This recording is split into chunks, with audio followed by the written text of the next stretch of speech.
Boa noite, meus irmãos e minhas irmãs. Vocês me ouvem bem? Sim, graças a Deus por isso.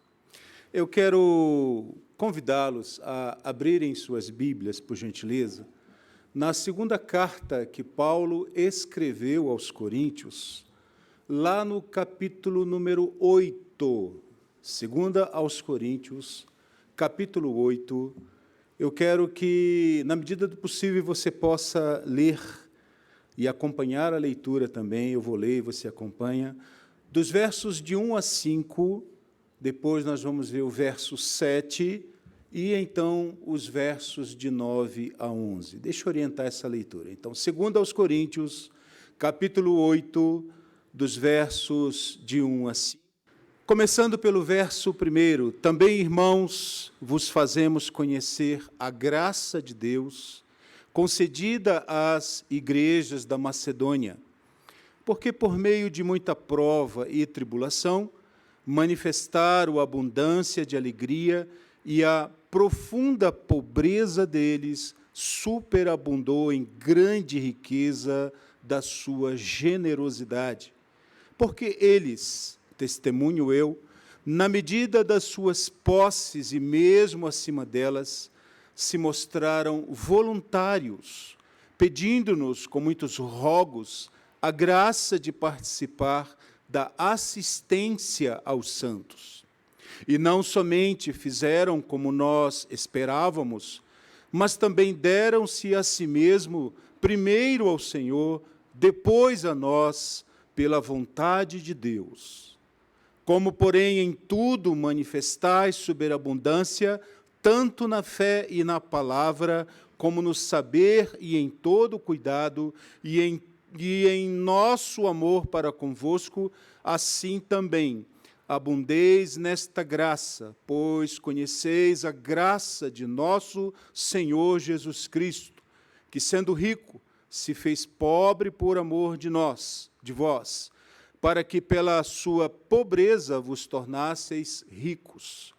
E nisto dou minha opinião, pois a vós outros que desde o ano passado principiaste não só a prática, mas também o querer, convém isto: completai agora a obra começada, para que, assim como revelaste prontidão no querer, assim a leveis a termo, segundo as vossas posses. Amados irmãos, queridas irmãs, que enorme alegria estar aqui com vocês mais este domingo. Fico muito feliz de saber que a Igreja Presbiteriana do Cruzeiro também é minha casa, como sou bem acolhido aqui entre vocês. Louvado seja Deus por isso. Queridos irmãos, trago ao seu conhecimento, para a meditação do seu coração, uma reflexão com base nesse texto, que tem como título: Uma Igreja Avivada ama missões. Pensa nisso, hein? Que título extraordinário para mexer com o nosso coração. Uma Igreja Avivada ama missões. Mas eu quero começar contando uma história para vocês, e literalmente um fato histórico. No ano 79 da era cristã, portanto, o primeiro século, isto 9 anos depois de Jerusalém ter sido destruída pelas legiões do grande general Tito, filho do imperador Vespasiano, quando houve uma destruição absoluta em Jerusalém, o templo foi reduzido a escombros. 9 anos depois, veio um grande juízo de Deus na Itália. Está registrado, meus irmãos, historicamente, a grande erupção do vulcão Vesúvio, que soterrou, destruiu 2 cidades que eram cidades importantes, e Pompeia e Herculano. Pompeia tinha cerca de 34 mil pessoas que foram destruídas naquela erupção. 12 mil moravam no campo, no meio rural, e 24 mil pessoas moravam no meio urbano, dentro da cidade. Mas sabe, meus irmãos, o que me chama a atenção dessa narrativa é que ninguém esperava que aquele vulcão fosse explodir. Ninguém esperava. E quando isto ocorreu, por movimentos e por causa de toda daquela mecânica dos ventos, e a lava escorreu para a água, para o litoral, para o Mediterrâneo, não é? Mas o vento soprou e jogou uma camada densa de pó vulcânico, fuligem, metais pesados, gás carbônico. E quando essa nuvem desceu sobre as cidades, como que instantaneamente petrificou as pessoas. A gente ficou sabendo desse fato porque no século XVIII, quando as escavações arqueológicas foram até aquele local, e quando eles descobriram, então, o paradeiro, então, dessas cidades, Herculano e Pompeia, os arqueólogos, quando começaram, então, a escavar esses restos da cidade, encontraram casas totalmente perfeitas, ambientes, mosaicos totalmente perfeitos. Mas o que chamou a atenção deles foi que as pessoas foram como que congeladas instantaneamente. As pessoas foram petrificadas, como que aquela nuvem chegasse e as congelasse no que elas estavam fazendo naquele momento. Os arqueólogos, então, começaram com muito cuidado a tirar toda aquela camada de sedimento dos corpos, e aí as pessoas petrificadas, algumas cenas da vida. Pense nisso. Eles, então, viram pessoas agarradas a potes que tinham moedas, encontraram pessoas agarradas aos seus tesouros. Diante da iminência da morte, eles se agarraram àquilo que era precioso. Havia aqueles que se agarraram também a seus filhos, que abraçaram no último momento suas esposas. Havia cenas de anciãos, casais, que num último abraço receberam a morte e foram petrificados nessa posição. Você pode pesquisar na internet sobre Pompeia, sobre Herculano, sobre essas figuras petrificadas. São cenas da realidade. E, meus irmãos, o que chamou a atenção dos arqueólogos e promoveu uma profunda reflexão sobre a condição humana foi que as pessoas, no último momento da vida, se agarraram àquilo que era precioso para elas. Alguns se agarraram às riquezas, outros se agarraram às pessoas. Alguns não tão movidos pela avareza, outros se agarraram porque, no último momento, acharam que era significativo doar a compaixão, doar o cuidado, doar o amor.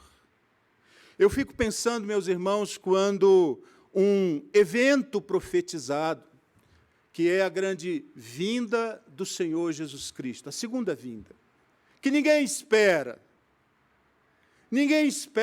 principalmente porque nos diz a palavra que nós estamos passando por um processo agudo de perda de sentidos, de significados e de valores. Cada vez mais nós estamos percebendo o amor esfriando. E as pessoas sendo tomadas, aprisionadas pelo hedonismo, materialismo, existencialismo, sendo tomadas, os seus valores, as pessoas estão se esvaziando, desumanizando. E a grande pergunta que nós temos que fazer é, quando essa manifestação bendita, poderosa, inesperada acontecer, quando Jesus nos encontrar, a que estaremos agarrados? Este texto que nós lemos vai nos apresentar uma igreja avivada, apaixonada por missões. E esse texto vai nos dizer pelo menos 4 coisas às quais devemos estar agarrados. Agarrados, e quando o Senhor se manifestar na sua glória, que Ele nos encontre agarrados, como sendo a coisa mais importante para a nossa vida diante dEle. E eu quero, então, trazer essa mensagem à igreja do Cruzeiro. Então, preste atenção, igreja. Primeiramente, eu quero dizer que, como igreja, assim que o Senhor se manifestar, e antes dele vir na sua glória, nós já devemos estar nos agarrando à graça de Deus. Agarre-se à graça de Deus, para que desse contato íntimo com a graça de Deus brote do seu coração uma abundante generosidade. Primeira coisa que a gente vai falar hoje. Segunda coisa que a gente vai falar hoje é que eu e você, como igreja do Senhor, devemos nos agarrar ao Senhor em santa devoção. Porque é o que a gente vê neste texto. Terceira coisa que nos mostra o quanto nosso coração, continuamente diferente do mundo que jaz no maligno, nos diz que devemos nos agarrar sinceramente a uma disposição do coração de produzir, a partir do fruto do Espírito, virtudes cristãs que nos identifiquem como filhos e filhas de Deus. E a última coisa que eu quero falar para vocês, que o Senhor nos encontre, quando Ele vier na sua glória, e nos encontre agarrados à vocação que Ele nos deu, como servos benditos dEle, como filhos do Deus amado.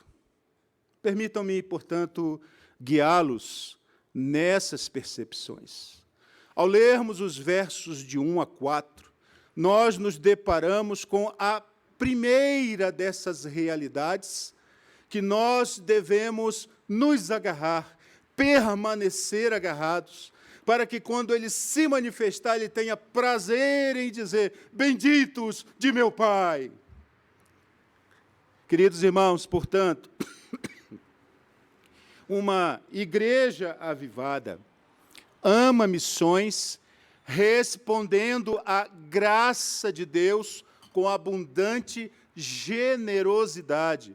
Nós lemos nos versos de 1 a 4, também, irmãos, vos fazemos conhecer a graça de Deus concedida às igrejas da Macedônia, porque no meio de muita prova de tribulação, manifestaram a abundância de alegria, e a profunda pobreza deles superabundou em grande riqueza da sua generosidade, porque eles, testemunho eu, na medida de suas posses, e mesmo acima delas, se mostraram voluntários, pedindo-nos com muitos rogos a graça de participarem da assistência dos santos.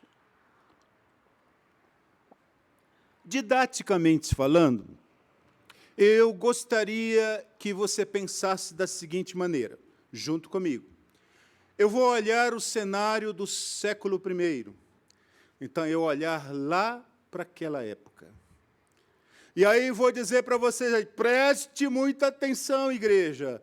Isso é a chamada para que você e eu enxerguemos no século XXI, no ano de 2022, um instantâneo da igreja do Cruzeiro. Dá até arrepio pensar assim, não é não? A gente olha para o passado e, de repente, num instantâneo, eu quero que você olhe para a sua igreja. Você como igreja, tá bom? Então, vamos lá, meus irmãos. Cenas do século I. Primeira coisa que a gente percebe nesse texto é que esse texto nos apresenta um resgate histórico daquela época. Paulo nos diz que o amor fraternal entre os cristãos é a verdadeira motivação para doar e compartilhar.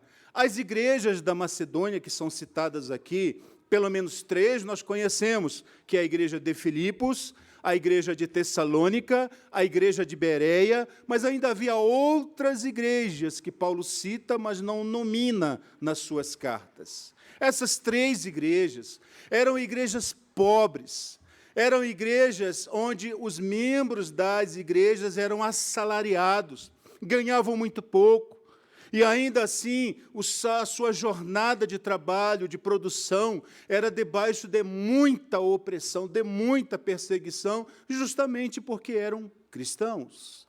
Assim eram perseguidos. Mas, irmãos, vejam o que acontece. Quando, no ano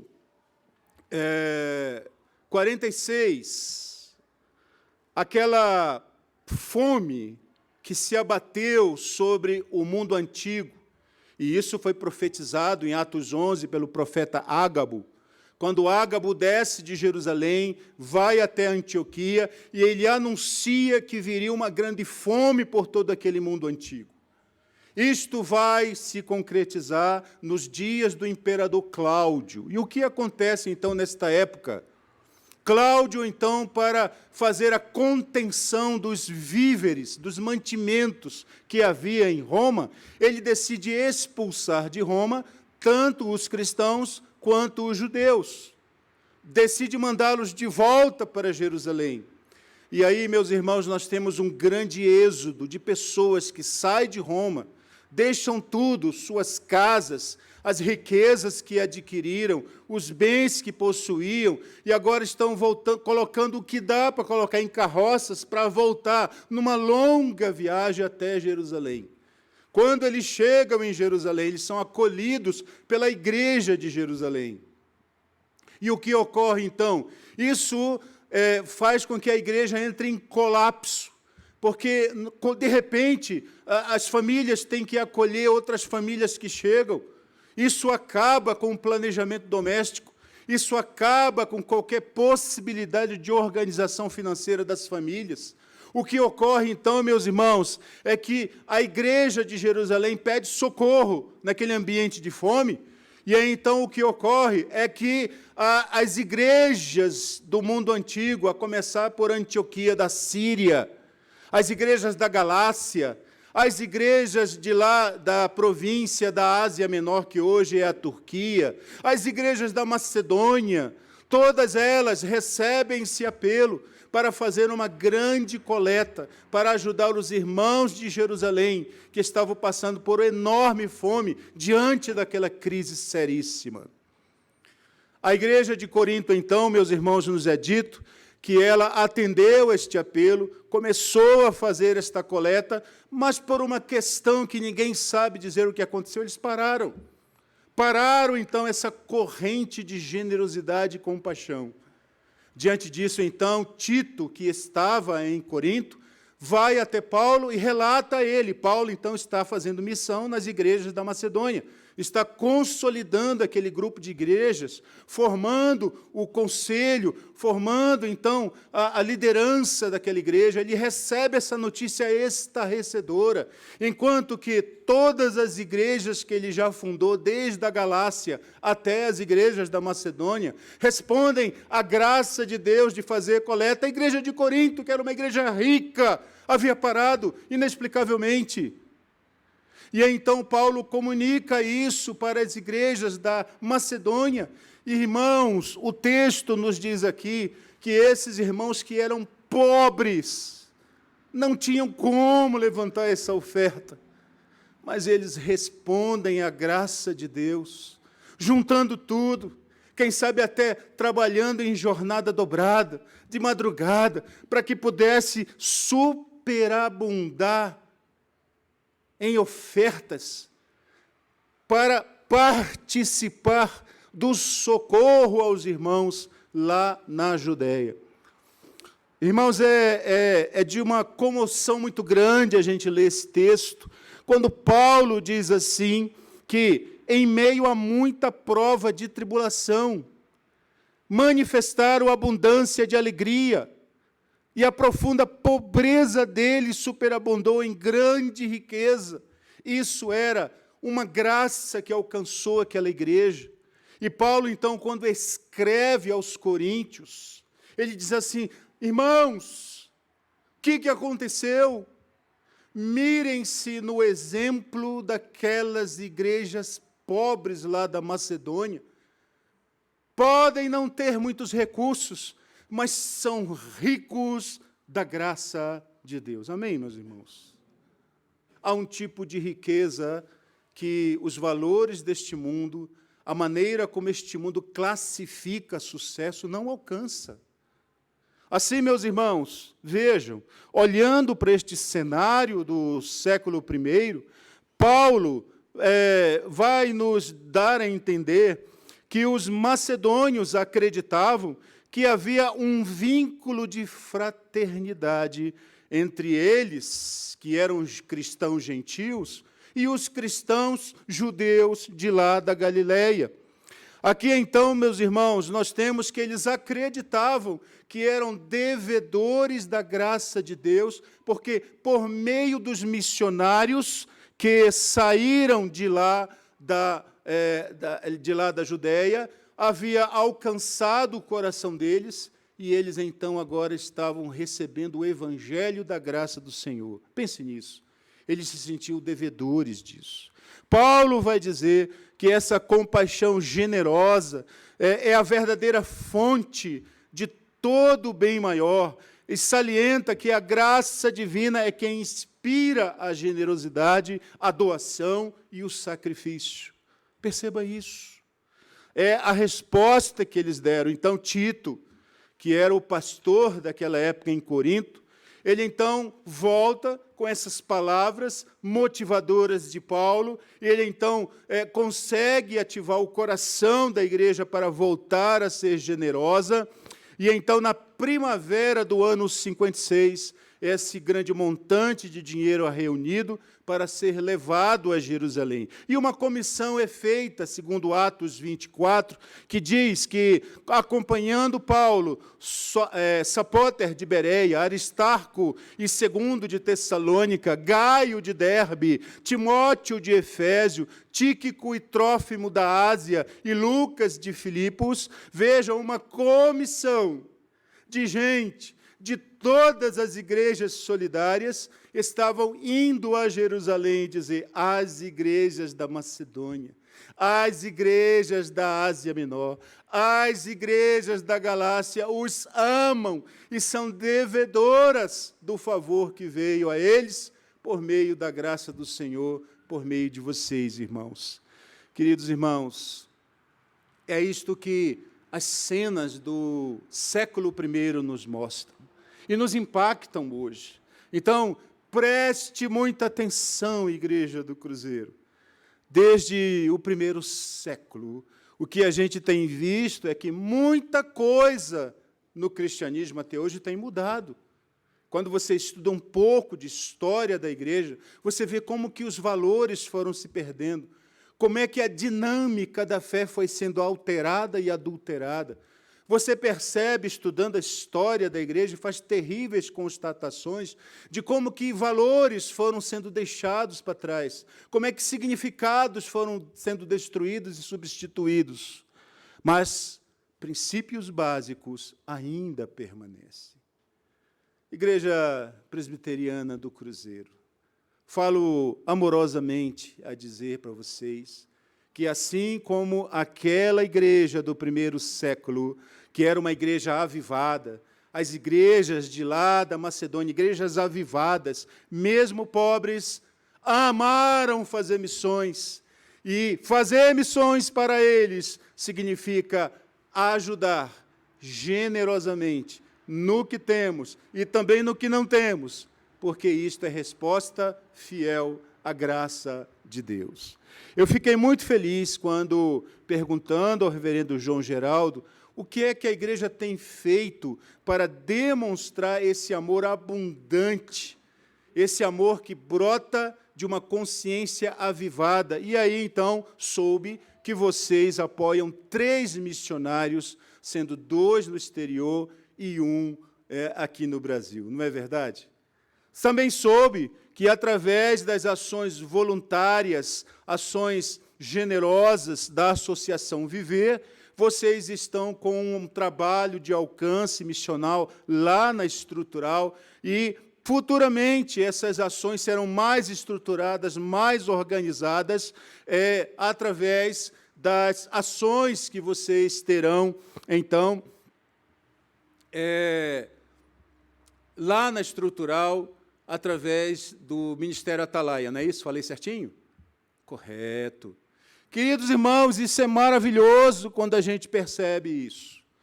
O texto bíblico nos chama a atenção para isto, é maravilhoso.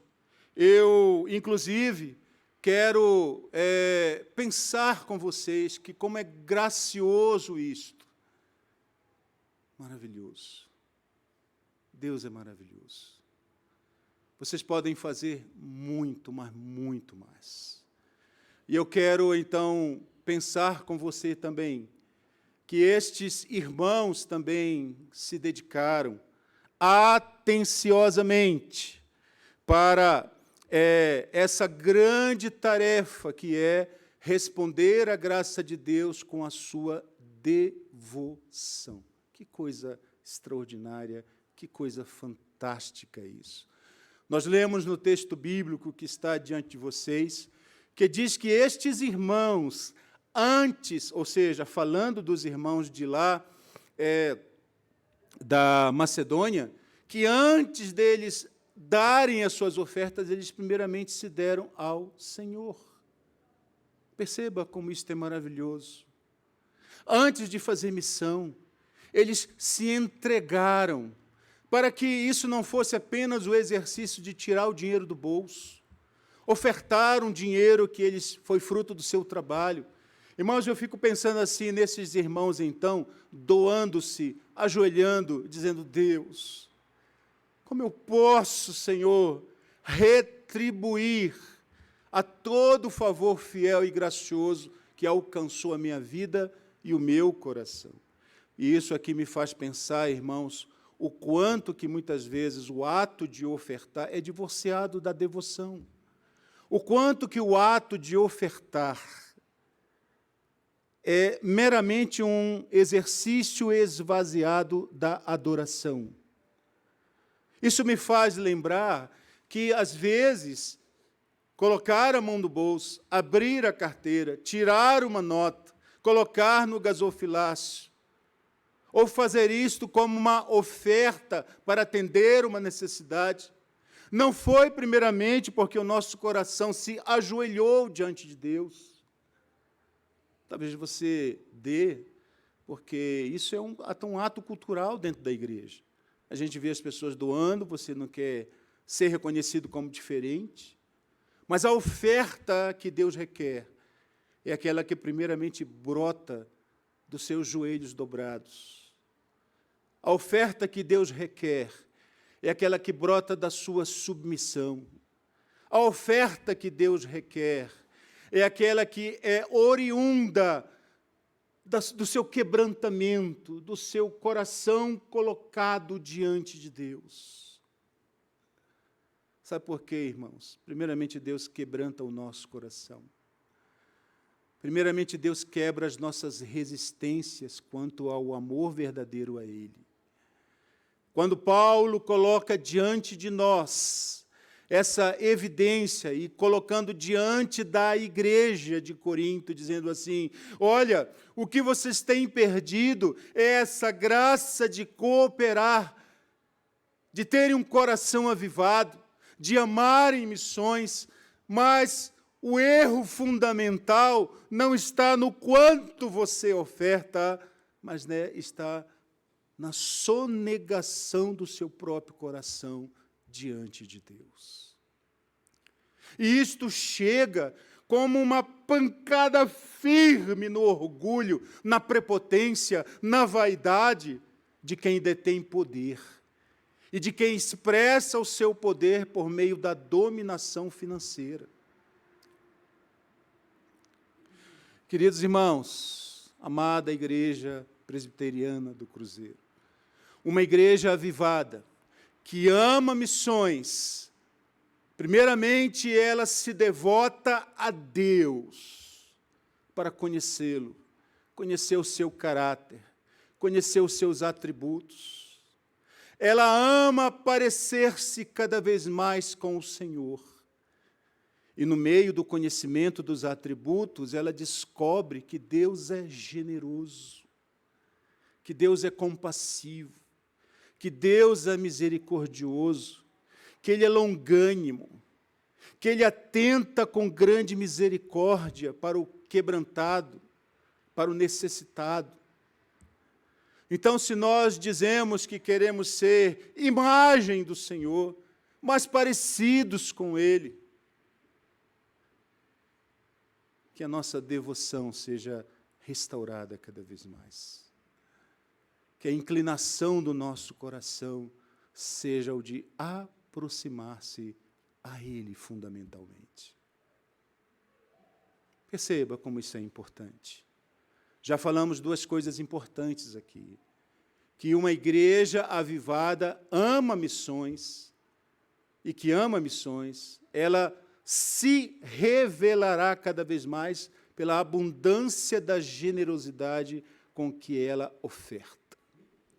Segunda coisa que falamos nesta noite é que uma igreja avivada que ama missões, ela ama missões de forma generosa, porque, sobretudo, ela se entrega devotadamente, apaixonadamente, intensamente ao Senhor.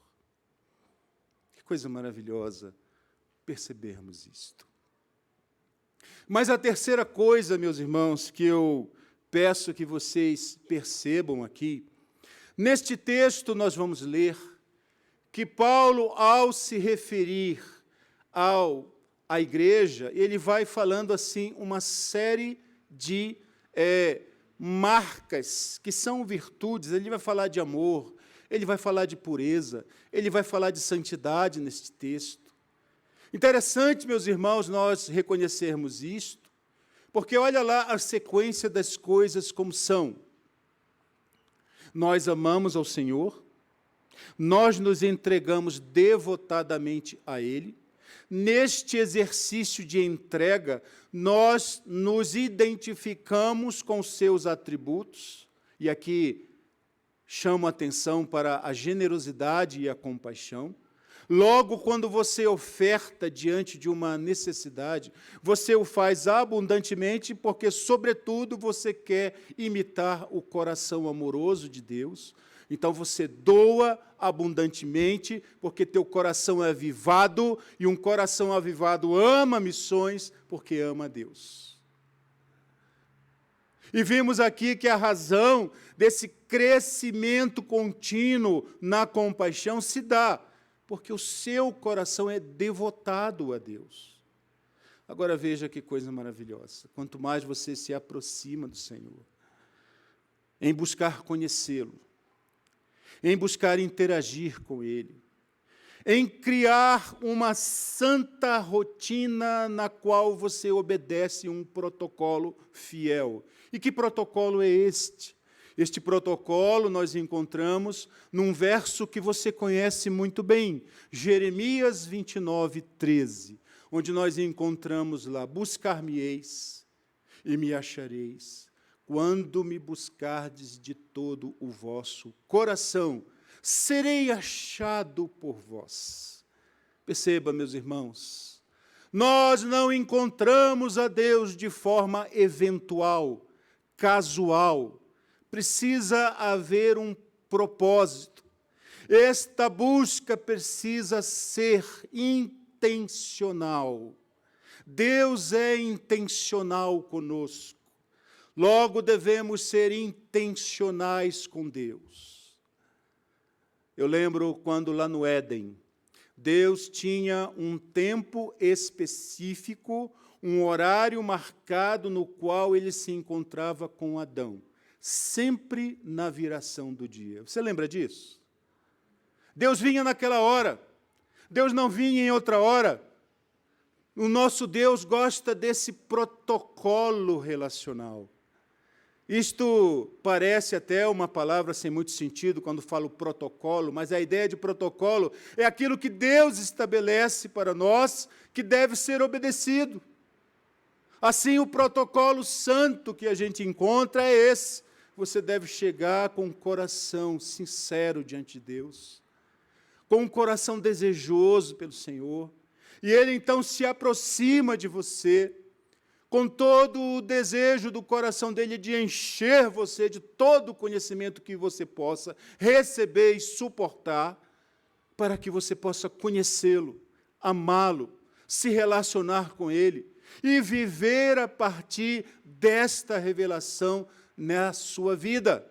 Isto significa dizer que quanto mais Deus se der a conhecer a você, o produto no nosso coração necessariamente será temor reverente, uma aquietação do nosso coração diante das tensões, diante das ilusões, diante das miragens que nos cercam. Porque acontece muito isso, meus irmãos. Nós vivemos uma época em que nós somos cada vez mais ativados pelas imagens e miragens do tempo que a gente vive. A cada tempo, a cada momento nos é oferecida uma série de ilusões para entorpecer a nossa capacidade de perceber o Senhor. E aí não se assuste, quando de repente você percebe que a sua agenda, na qual havia um espaço sagrado para Deus, já não há mais esse espaço.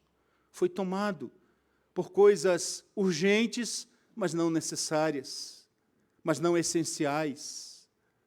Já não sobra mais tempo para você chegar diante dele, lendo a sua palavra, buscando-o em oração, abrindo a alma, derramando-se diante dele. Como é que você espera que as virtudes cristãs sejam despertadas no seu coração e no meu coração?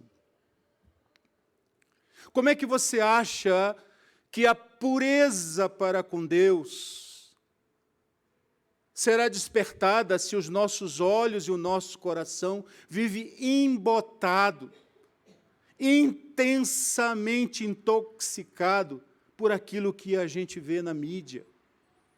Ou mensagens visuais que estão sempre chegando até nós.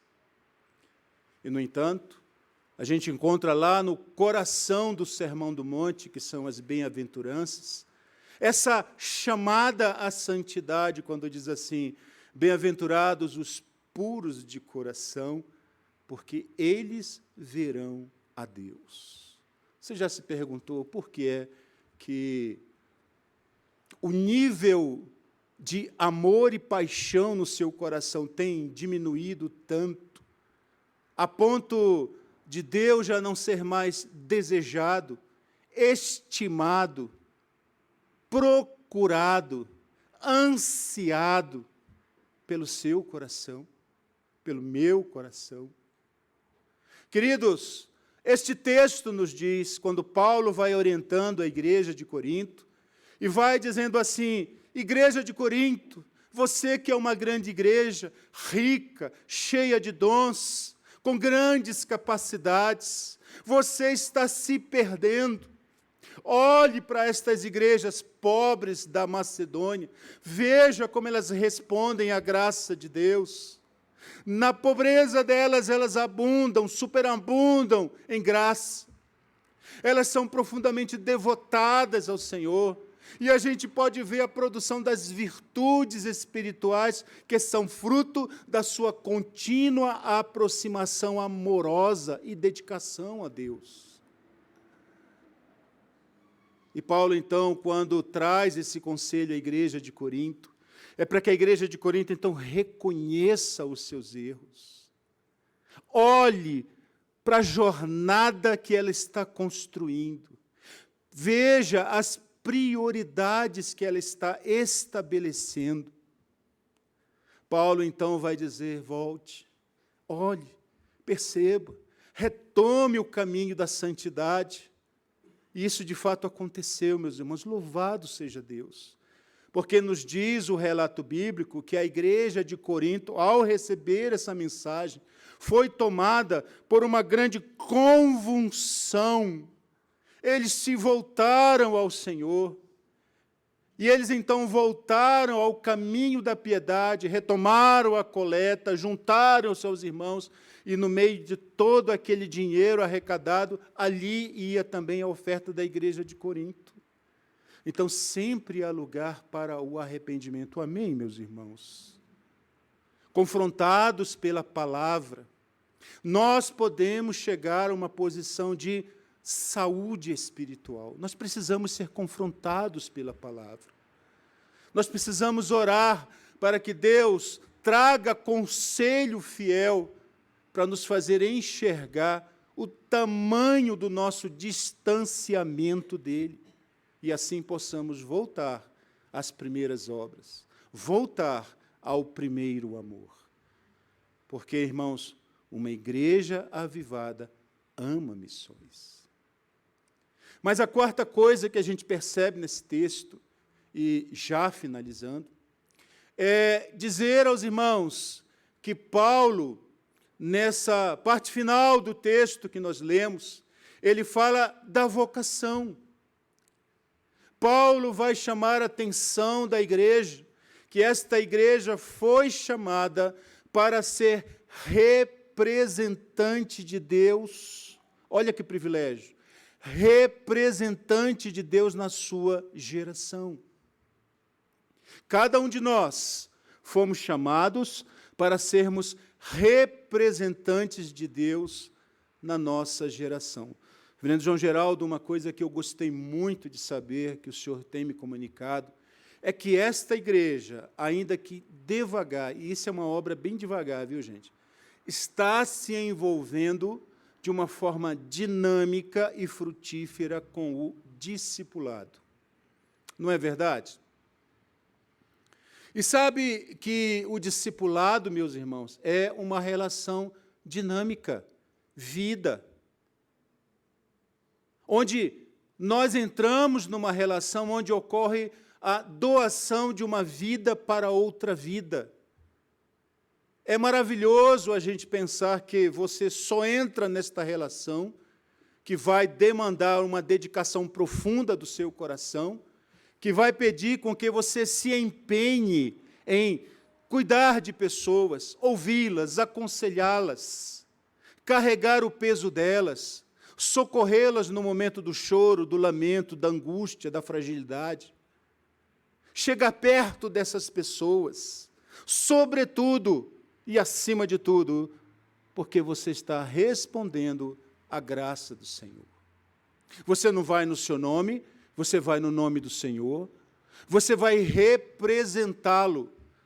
E veja, você o representa com a consciência de que este é um ato generoso, você o representa sabendo que este é um ato devotado, você o representa porque já há na sua vida a produção de virtudes espirituais, que nada mais são do que o florescer do fruto do Espírito em sua vida.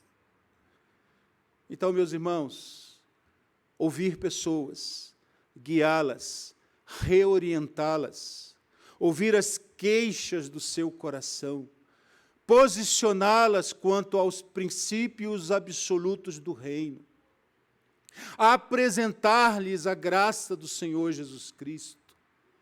Isto é algo para o qual toda a igreja é chamada, convocada, para apresentar-se a esta tarefa.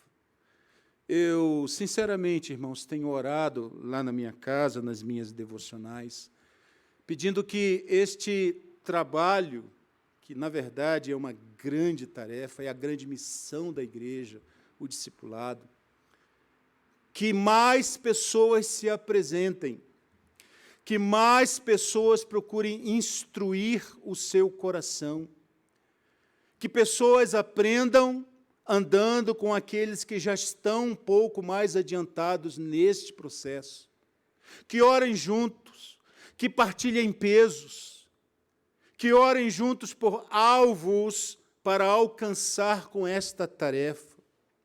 Sabe por quê, meus irmãos?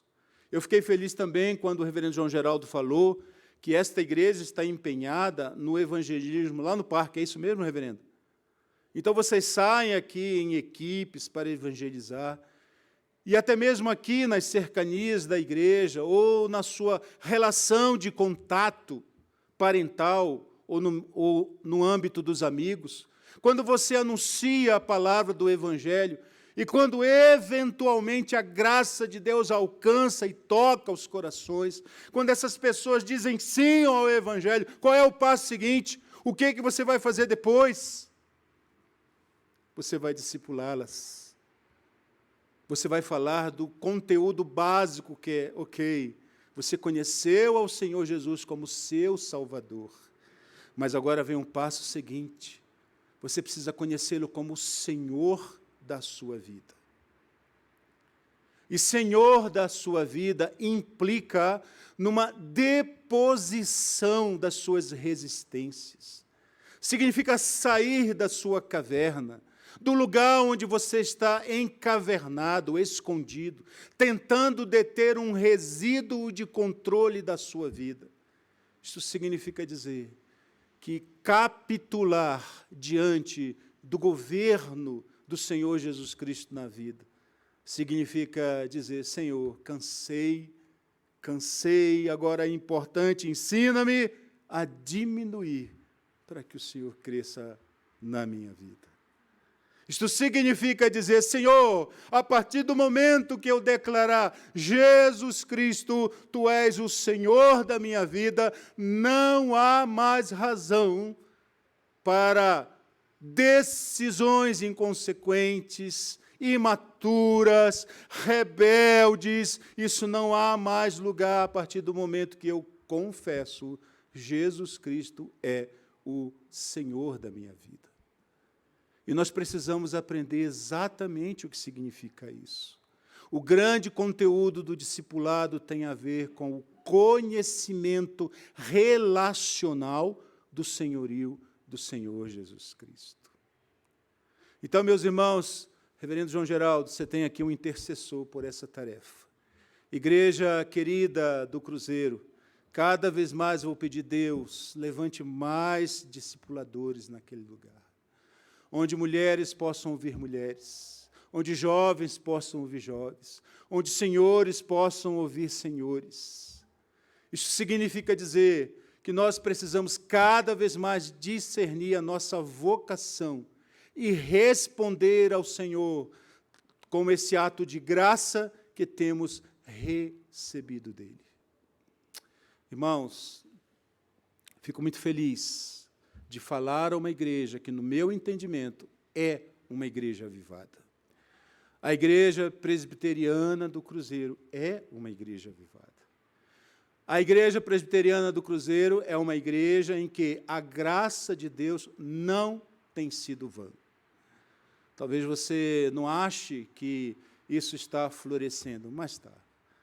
O Senhor olha com carinho para esta igreja, para cada um de vocês. E aí eu queria que você saísse dessa noite com o seguinte entendimento, que todos nós aqui somos cartas vivas, conhecidas e lidas por todos, como nos diz Paulo, servo do Senhor. E se somos cartas vivas, conhecidas e lidas por todos, que você esteja agarrado a esses princípios que nós ouvimos nesta noite.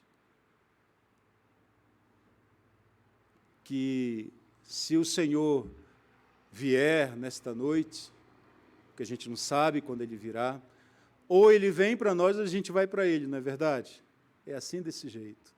Mas, de qualquer maneira, que o Senhor nos encontre agarrados à compaixão. Que o Senhor nos encontre agarrados à devoção e o amor por Ele.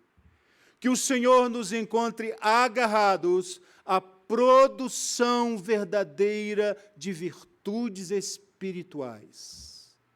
Que o Senhor nos encontre agarrados à nossa vocação, para que a gente possa, de todo o nosso coração, responder a essa graça fiel. Lembra de como a gente começou esta mensagem? Falando daquelas pessoas que foram petrificadas e congeladas pela grande poeira tóxica que saiu do Monte Vesúvio. Lembra que eles não esperavam isto? Lembra que isso aconteceu e instantaneamente os congelou? Não esqueça, a palavra de Deus nos diz que o Senhor virá. E Ele virá num piscar de olhos. E quando Ele se manifestar, assim como Ele é, nós o veremos, mas Ele também nos verá. E o que Ele encontrará em você, em mim, que Ele nos encontre cada vez mais devotados a Ele, cada vez mais superabundando nas virtudes que nos identificam com Ele, cada vez mais atentos à nossa vocação que dele recebemos, o chamado para representá-lo, cada vez mais nos identificando e sendo conhecidos pela compaixão e generosidade que marcam todos aqueles que amam ao Senhor, que também é compassivo e generoso. Que Deus nos abençoe, meus irmãos. Amém.